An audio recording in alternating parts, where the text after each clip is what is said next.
you know, these changes that took place caused a lot of confusion, of course, because the Catholics that had been so devoted to the Mass recognized in these changes that they were the same changes that took place in the 16th century when England broke away from the Catholic religion. And so even back in the 1960s, there were Catholics who said, you're Protestantizing the Mass. The Mass is becoming Protestant. Now, they said this because you can just go through all the changes and you see almost every single one of them was something that Cranmer did in instituting the Anglican service in England in the 16th century after Henry VIII broke away. For instance, of course, the Latin was taken away. It was put into the vernacular. That was a Protestant change, too. In the Catholic service, much of the service was quiet. That is, you couldn't hear the priest. The Mass was being celebrated as a sacrifice to God. The priest was offering it for the people. Much like in the Old Testament, when the high priest or just any of the priests went into the temple to offer sacrifice for the people, much of it was inaudible to the people that were assisting at it. They prayed and offered the sacrifice with their priest, but they couldn't hear all the prayers that he was saying. Now, when the Protestants in the 16th century instituted their religion and their services, they put all of it in a loud voice that it could be heard by everyone. And you'll see, even amongst Catholics today, that they don't understand this. They say, why can't the priest just say all of the Mass out loud? Why is it so quiet? Well, it's quiet because, as I said, the priest is praying to God. He's offering a sacrifice for the people to God. And God can hear whispers. But also, it keeps the reverence and the devotion. If everything is being sung or said out loud, there's no time for quiet. There's no time for recollection and peace. It's just there's a lot of noise, and that's why if you go or see a Protestant service, many people will comment on how, I've heard people say things such as, how does anyone pray at a Protestant service? Because everything is there's just all this noise. There's always music, there's always singing, and obviously when you sing, you're supposed to be praying. But the point is, there's no time for quiet and for recollection. And so the Catholic service, much of it was inaudible in former days. And now the Protestant service is entirely audible. Well, that's what the Novus Ordo did too. Now, the Catholic service also only had 2 readings, the Epistle and the Gospel. The Protestants had 3 readings. They added a reading usually from the Old Testament. Now, what did the Novus Ordo Church do? When the new Mass was promulgated, you'll notice that there are 3 readings, usually one from the Old Testament, an Epistle, and the Gospel. They adopted the same thing that the Protestants did.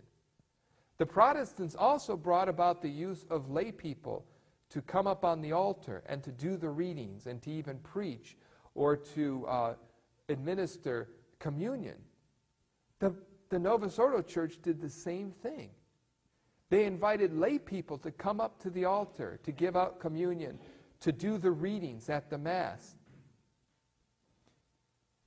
And people started wondering, why isn't the priest doing it? And the priest, and many churches, would just take a seat. He would sit down as a layman came up to preach the sermon. And obviously that layman had been ordained as a deacon. But still, something was strange about the fact that your pastor just took a seat. It was very Protestant. Here it is. It's no longer the priest presiding over this. It is now the lay people. And it is the case in many Novus Ordo churches and parishes where the priests don't even do anything now. I think I was told here in this town that there's not even a pastor here, that there's a woman in charge of the parish. That's what I was told. I'm not sure if it's true, but that's what I was told. And so she does everything. She gives counseling, she gives out communion, she no doubt even, pretends to offer up some sort of ceremony and some sort of service. Obviously, she has no power to celebrate the Mass, but this is going on all over the world. And it's totally Protestant. The Catholic faith has always been a priestly religion.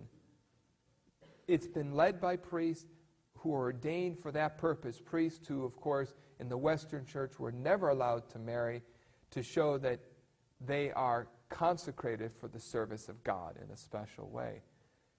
Now, also, the Catholic service was always celebrated on an altar built facing the east. All the Catholic churches that were constructed properly were built with the altar facing the east. And the altar was, of course, made out of stone because a sacrifice was being offered on that altar. Now, the Protestants in their services just have a table, if they even have that. And it's made out of wood. It's just a table that faces the congregation. The same thing now in the new church. The Novus Ordo Church adopted the use of a wooden table to face the people. Well, sometimes it's still made out of marble or stone, but many places it's just a wooden table that faces the people. Now, even on our old altars that were built out of wood, there was always a part of that altar that was made out of stone, and that's the part on which the sacrifice was performed. It's the center place of the altar. Now, some of you who have worked on altars or have been close up to an altar that's made out of wood, you'll know what I'm talking about. There is a hole cut out of the wood altar in the very center of the top of it, and they place in there, the bishop places in there, a stone. That stone has been consecrated for the sacrifice of the Mass. Now, the Novus Ordo Church doesn't do that anymore. Within that stone, relics were always placed. The relics of saints who were martyrs were always placed in that stone. Now, again, the Novus Ordo Church doesn't do that. Just like the Protestants, they no longer have this idea that the Mass is a sacrifice offered on an altar. Instead, the Novus Ordo Church, adopting Protestant practices, talks about the Mass being a meal or being a community celebration. Now, the Catholic service, Catholics would always go down on their knees. You stood and you knelt during the service. Pews weren't even needed in Europe. I mean, you go to Europe and you walk into these large basilicas, there's no pews. It's because Catholics stood and knelt during the service.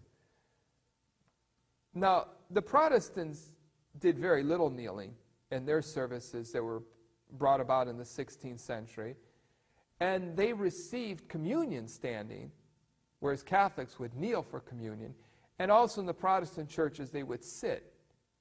And you'll hear Catholics today who speak about not understanding why in their old church, the pews were so uncomfortable. I heard a comedian talking like this. He was a Catholic or fallen away Catholic, and he was going on about, why, the pews were so uncomfortable. They gave you such little room to sit, and they were such straight back pews that, it was totally uncomfortable. Why not put some cushions on there? Well, it's because you weren't even supposed to really sit down. Not much. The Catholics always had in their services where you would kneel and you would stand and you would show reverence throughout the Mass. Sitting is a posture not very conducive to prayer.